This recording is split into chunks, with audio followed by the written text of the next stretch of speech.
चलो ध्यान दो। अगला है प्रश्नावली 5.2 का 14 नंबर का क्वेश्चन। कहता है 10 और 250 के बीच में 4 के कितने गुणज है। 4 का गुणज देखना है। कितना कितना के बीच में? 10 और 250 के बीच में। 10 और 250 के बीच में 4 के गुणज का मतलब कौन सी हुआ? 4 से जो कटेगा नहीं। देखो तो 10 तो कटेगा नहीं 4 से। 4 के 10 के बाद 11 है, 12 कटेगा न। इसका मतलब 12 आएगा पहला संख्या, यानी कि प्रथम पद 12। एक में 4 जोड़ेगा तो 12 4 16 भी कटेगा, 20 भी कटेगा, 24 भी कटेगा। कटेगा कि नहीं? अब इसमें चेक कर लो, ये कट रहा है। लास्ट में जो कटा है 250, ये देख लो कट रहा है कि नहीं कट रहा है। 4 6 24 उधर बच गया, नहीं कटेगा तो 4 से भाग दे दो। एक में जितना बचेगा शेष पर उतना घटा देना। 250 में भाग देंगे। कितना में? 250 में। 4 से 4 6 24, कितना बचा शेष फल? 1। यहाँ से उतरेगा 10, 4 दूनी 8। कितना शेष फल बचा?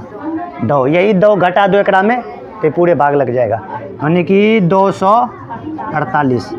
लास्ट का संख्या ये बनेगा। तो यहाँ से क्या निकल कर के आया प्राप्त श्रेणी में? हल पहले लिख देते हैं। हल में प्राप्त श्रेणी 10 और 250 के बीच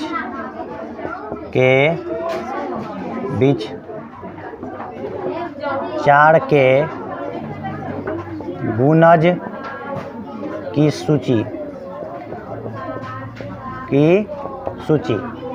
तो ये आ जाएगा। पहला पद कितना मिला? 12, फिर 16 20 24 डॉट डॉट लास्ट में 248 नहीं, लास्ट में मिला 248। अब इसमें कहता है कितना, यानी कि n का मान निकालना। कितना पद होगा जो 4 से विभाजित होगा?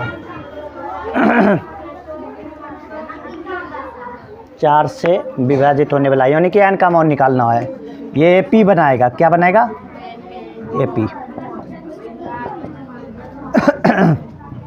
A का मान कितना हो जाएगा? 12, और D का मान 12 माइनस 16 माइनस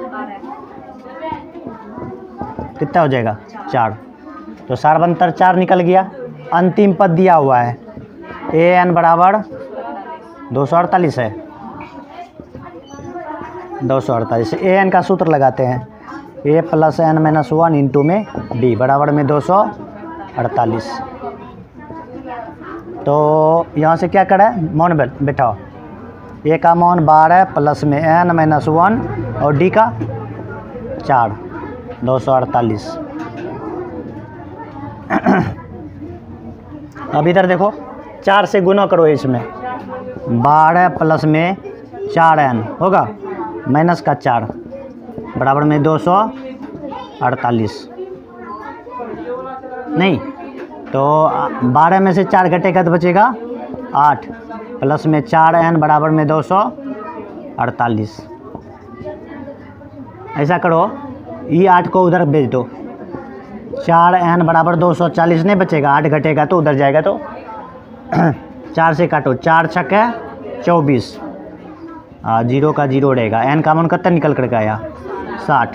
तो इसका मतलब है 60 गो संख्या ऐसा है 10 और 250 के बीच में जो 4 से कटने वाला है, 4 का गुणज है। यहाँ पर लिखेगा त 10 और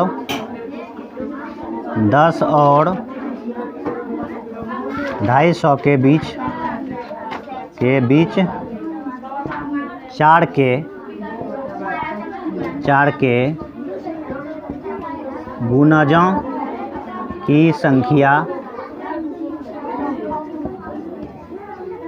की संख्या 60 है। 60 है। ये हो गया आंसर। लिखो इसको।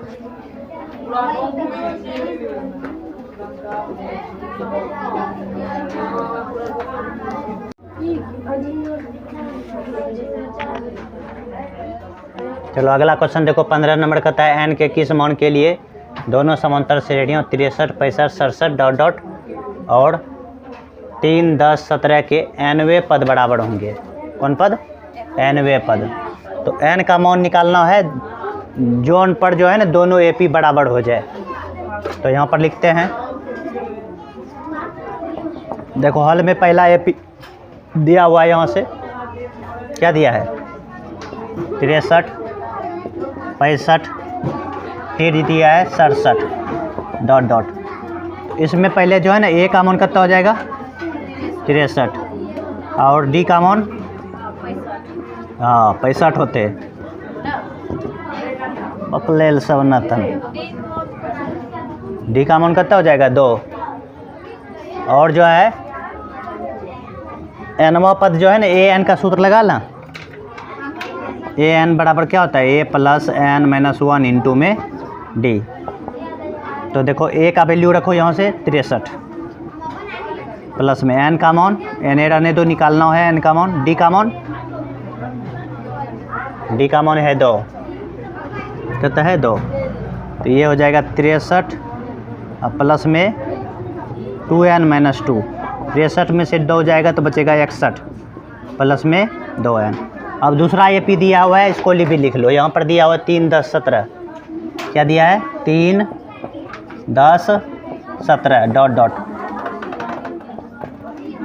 तो इसमें प्रथम पद क्या हो जाएगा, प्रथम पद जो हो जाएगा A यानी कि 3 और सार्वंतर 10 माइनस 3 तो हो जाएगा 7 ए। तो nवां पद क्या हो जाएगा, सूत्र an बराबर a plus n minus 1 into D. तो यहाँ से a का वैल्यू 3 प्लस में n माइनस 1 और d का मान यहाँ से हो जाएगा 7। इसका भी वहीं तक छोड़ दो निकाल करके, 3 प्लस में 7n माइनस 7, तो यहाँ से बचेगा माइनस का 4 और प्लस में 7n। कहता है nवां पद दोनों आपस में बराबर है, क्या है बराबर है एडे। तो यहाँ पर क्या कहता है nवां पद दोनों आपस में n के किस मान के लिए दोनों बराबर होगा।